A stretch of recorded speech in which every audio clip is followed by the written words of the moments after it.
Hi guys, we're down here at Glenview Golf Academy today, and for those of you who don't know me, I'm Wayne, I play off 10. And I'm Pete, and I play off 11. And in our hands we have the new Titleist 917 D3 drivers. I'm going to let Pete tell you a little bit about them. Yeah, so first of all we should say that there's a D2 and a D3 driver. The D2 is the more forgiving of the two, which has got a bigger head and designed for more forgiveness. But we've got the D3s, which are actually suited to probably a mid to low handicapper because they're designed for more control with less spin. So it's more of a sort of a workable club where you can get draws and fades when you're playing for them. We'll see how we get on with these, given that we're getting to mid to low handicappers now. So these should be okay for us. We've done a bit of a custom fit because there's plenty of options on here. There's a weight that you can move, there's different loft and lie settings that you can use, you can change. So we've had these custom fit to see how well they can work for us. Now what's yours set at, Wayne? Mine's set at 10 degrees with a draw, and the weight that's in the head is also set to a draw. So you've got a double draw? It's like a double draw. Right, and me, I'm pretty standard. I'm a 9.5 and it's got a neutral weight. And it seems to work better for me in this configuration, so we'll see how we get on. What's the shafts in these at the moment? They're very similar in that mine's a Diamana 50 degree stiff shaft. 50 gram in it. Gram, sorry. Yeah, and I've got a Diamana 60 gram stiff shaft. To be honest, I'm not sure what difference 10 grams makes in our shafts, but I hit this one better, Wayne hits that one better. Yeah. So guys, we're going to hit our own drivers to get some baseline data. I currently use a Cobra Fly Z, which has a stiff shaft and is set to a draw with 9.5 degrees loft. And I currently use a Cobra F6 that was custom fit for me. It's set at 11.5 degrees draw and it's got a regular 2 stiff shaft. It's sort of in between. So let's see how we get on. We'll get some figures for you and then we'll compare the data at the end. Yep.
Right guys, so now we've hit it, let's do the review. Let's start with how it looks. What do you think, Wayne?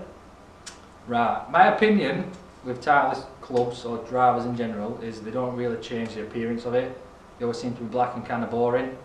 So I think if you were going into a golf shop to look for a driver, and the first thing you would look at is how nice they look, and this doesn't really, I don't find it appealing. It's not very flashy, is it? It's just I'm a Titleist club, I'm quality. You're going to buy me or you're not. Yeah, you're definitely buying the name, and I think what you do get with this is a quality driver.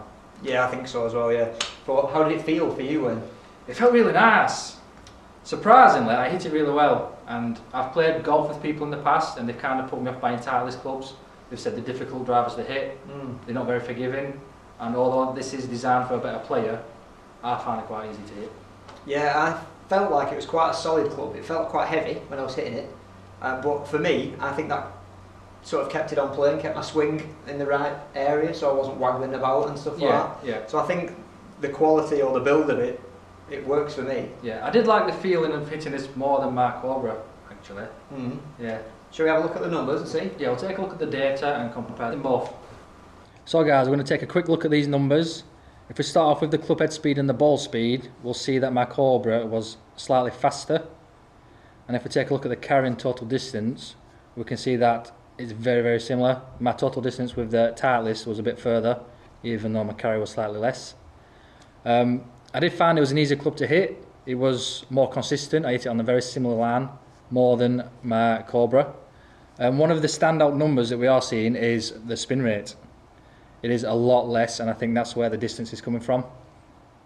This club head is actually designed for a lower spin rate, and you can definitely see that, which means that you can see on your peak height as well, it's actually lower than your Cobra was. And that's because it's spinning less, so it's not getting as high in the air, it's not ballooning up, it's just penetrating flight. That's the difference. Yeah, I think that shows in the carry distance and total distance, it must be rolling out quite a bit further. Yeah. So now let's take a look at Pete's numbers. You can see that the club head speed and the ball speed have actually reduced on the Titleist for me. That could be because it's a heavier club, but the carry and the total distance are actually the same or slightly more on the Titleist. So there's a couple of numbers on Pete's data that are very similar but probably shouldn't be, in that his Cobra is set to a draw, so it should have less spin, but it's very similar to the Titleist, which was set to neutral, and also his launch angle is less, even though his Cobra is set to a higher loft. So we would put that down to the heaviness of the weight, which is in the Titleist driver. And that's where you're getting your distance from. Yeah, overall, I hit that nice and straight, and you can see the dispersion from left to right is much better with the Titleist club. In conclusion, I really like this club. I seem to hit this a lot more consistent than I did my own club, which was also custom fit. I put it down to the fact that it's a quality club, and it feels a bit heavier, which seemed to keep my ball flight nice and straight. Yeah, I totally agree with what Pete just said. Very similar. The only thing that I dislike is how it looks. I'm not a fan of the black, but that wouldn't put me off getting this club. It's a great club. I think I would actually swap my current driver for this. Yeah, it's definitely a quality club, so we suggest you get down and hit it, even though it's only been released today. Get down and hit it and get custom fit with a pro. There's about 1 billion different options that you can have, so you'll find the right one for you. Yeah, so thanks for watching this review. Subscribe to the channel if you haven't done already. There'll be plenty more reviews coming up. So thanks again. We'll see you next time. Bye. Bye.